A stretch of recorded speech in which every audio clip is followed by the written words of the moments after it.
Welcome back to the special 7 o'clock edition of CBS News Detroit. The month of Ramadan is the holiest month of the year for Muslims, and this year it so happens to fall during National Arab American Heritage Month. And Ibrahim, fasting is a part of it, but giving back is very, very important. Oh, of course. And for Dearborn Heights City Councilman Baydoun, it's his favorite time of the year, one that began with feeding firefighters fasting on the first day of Ramadan. Take a look. From sun up first day of Ramadan, you know, it's truly, it's tired. until sundown. You haven't eaten all day. How are you feeling? Rough. I am so ready to eat, my man, and drink. I'm ready to eat and drink that bottle of water. Muslims over the next month will be fasting during the month of Ramadan. It's my favorite time of the year. A feeling that Dearborn Heights Battalion Fire Chief Phil Hall says It's killing me. Like having a glass of water, like that's just something that I always have close to me, and that's probably been the hardest part. he has become familiar with over the last couple of years. That was my fear last year with the first annual iftar was, I don't think I can do this. What City Councilman Baydoun says first began as a joke When I was asked, why are you doing this? It was a joke. I told Phil Hall one day, You know, hey, you should fast, and I'm gonna buy the food. And the next second I know there's 20 people fasting. and Phil said, I can get my guys to fast. now has become a tradition. Our police chief is fasting, our union president is fasting. There's about 10 other officers or firefighters that are fasting. I mean, really, it speaks for itself. One that goes far beyond the food on the table, There it is. How do you feel?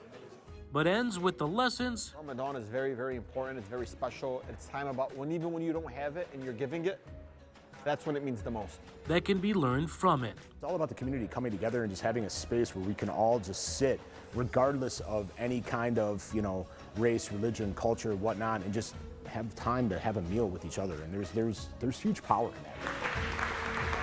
With that, I'm Ibrahim Samra reporting in Dearborn Heights, and there's only one thing left to say, and that is... It certainly was a beautiful time last really Thursday, cool. or was that 2 weeks ago? Man, time flies. Time wow. is fast. Well, joining me now are Baydoun, Dearborn Heights City Councilman, and Alabas Farhat. That's the youngest Arab American to be elected to the State House. And of course, he's from Dearborn. So guys, thank you for joining me. And of course, I want to start with you, Mo. Yes. After watching that, what is your reaction to know that is becoming a tradition within Dearborn Heights? If you listen to the video and when I was speaking, it started off as a joke. My friend Mo Cass and I, we asked Phil Hall to go out and get some of your friends and some of the firefighters to fast, and we're gonna buy their food. We're gonna break fast with you. And it just so happens tradition lives on, and we hope to continue to help this grow and get leaders like Alabas, and hopefully continue having CBS News there and break fast with the firefighters and us in Dearborn Heights. And I think that's an Alabas, you were there. invitation. Yeah, I guilty as charged. There was some folks that were invited, and that was Ahmed Badji, and of course, fine. Ahmed, you can blame me. And of course, Alabas, you were there at that iftar. Talk to me. What was that like? Being able to be there? Mo has always been somebody who is very, very much, proud of his background, right? And as an Arab American, as a Muslim Arab American, first, Ramadan Mubarak to all of you that are fasting. But Mo put this together and has really set the model for what it looks like to not only co-govern, bring people together, but to inform people what it means to be an Arab American, to be a Muslim American that fasts, and what it means to go through, 18 hours of not eating or drinking water, right? I'll tell you, Mo, since I've known him, has always been a leader in many ways. And so when I was elected, one of the first resolutions I introduced actually was on Arab American Heritage Month. Because Mo's been doing it at the city for 2 years now. I got to play catch up here, so it was electric in that room. And of course, for both of you, it's an initiative that not only continues to bring people within Dearborn Heights. We have someone from Dearborn Heights, and we have someone from Dearborn, but we also have folks in Hamtramck, folks in Detroit. So to see all that evolve and be able to come together and bring people together, how does it make you feel? Regardless, as long as everybody's working together, whether you're Arab, you're white, whatever it is, as long as you can come back to the common goal, and that's serving the residents, that's serving for your community, and properly governing this community. And seeing how all of that, especially when you see everybody start to come together in that type of video as well, is this something that you hope really starts to spread out to even more places outside of just the department there? Well, absolutely. And, from what Alabas is trying to tell me, he wants to do something in Dearborn, kind of follow precedent of what Dearborn Heights is doing. And of course, in Alabama, I mean, talk about that. Dearborn and Dearborn Heights, they're right next door, but of course. No, they are. I'll say, when it comes to leading the way in community engagement, right? It's always a rivalry. Who can outdo who? And Mo's really set that tone. But hey, keep an eye out. Later in April, before Ramadan's over, we're going to have something soon, hopefully. Bringing some state leaders together, breaking bread in Dearborn is something just keep an eye on. I'll make sure we invite Ahmed and Ibrahim, hopefully, to this one. Want that invite this time? Yeah, it'll be personally delivered. I mean, it's a great way just to collaborate among cultures, among the diversity of our state. I mean, Arab Americans have contributed so much to our rich history, to our politics, to our policy. I mean, it's just more.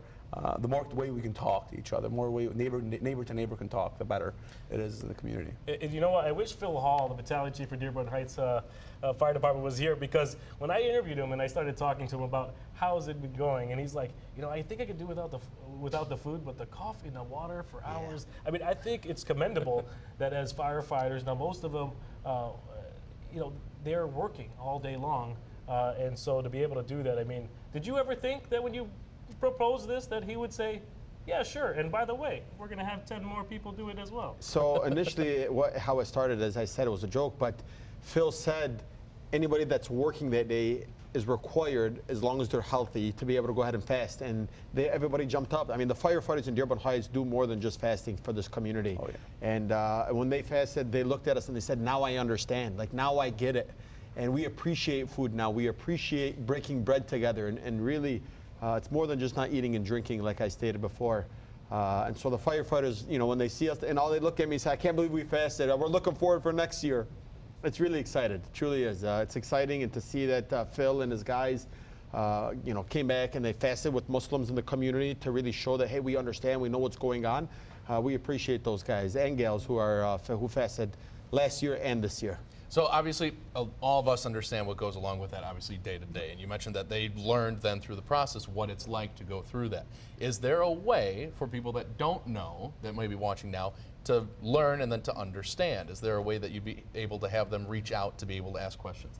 Yeah, I mean, I know Mo, I always joke, when Mo was first running for office, he put his cell phone on every single thing we mailed. So much so that when I ran, I put my cell phone on everything we ran. We mailed. So I mean, if you ever have questions, ask your Muslim neighbor, ask your Arab neighbor. What's it like to fast? What is, how can we join you for iftar? One of the things that, I know the next speaker is going to talk about this too. As Arab Americans, we are the most hospitable people you'll meet. We are generous in spirit, generous in action, and so if folks want to learn, always reach out to your Arab Muslim neighbor. We're more than happy to talk and bring you over for dinner. It's a point of pride for us as Arab Americans. And speaking of that generosity, we'd be remiss if we didn't mention some of the folks that help provide those meals. Absolutely. And again, we would be remiss. Hashem's Meat Market donated and cooked the food. Yes. Alamir, which is the first James Beard Award-winning restaurant in the state of Michigan, donated the appetizers. The Burger Truck in Dearborn Heights, and the Custard Company in the city of Dearborn Heights. Wow, amazing. So, I mean, everything was donated, from dessert to food to appetizers. And the firefighters, I believe, bought the drinks. I think Alabas brought the napkins. But that was Well, thank you, Mo and Alabas, for coming on in tonight. I really appreciate you both coming on in. And we're going to be joined coming up here, by the way, by the founder of the Suhoor Festival, that big one that keeps going on. Oh, yeah. Hassan Shami. He's going to be on in here with us coming up.